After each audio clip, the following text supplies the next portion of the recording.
Ey bala, айт ана қатыныңа, тілін тартып сөйлесін.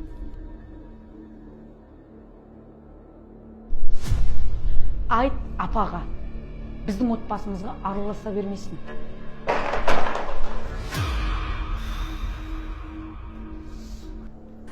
Мама, Райга, тез бергендерші.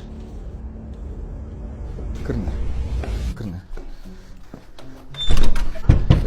Ей, біреуің анамсың мен дүниеге әкелген. Біреуің қатынымсың мен балаларым туған. Кім сөзін сөйлеймін, а?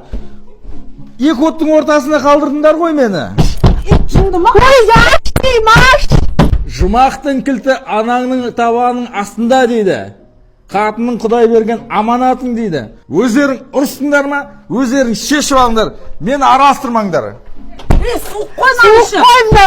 Жамылатында іштеңе қоймап қойманың ішіне бар ғой, кетін. Бәрі сіздің кесіріңіз бар ғой, араласып неңіз бар еді? Кінәнің бәрі сенен. Тіліңде тарту керек еді. Менен де кінә бар. Кінә менен де бар. Мен араласпауым керек еді. Апа, мен кінәлімін деп тұрмын ғой. Ей, мен кінәлімін. Апа, мен кінәлімін дедім ғой. Мен кінәлімін дедім ғой.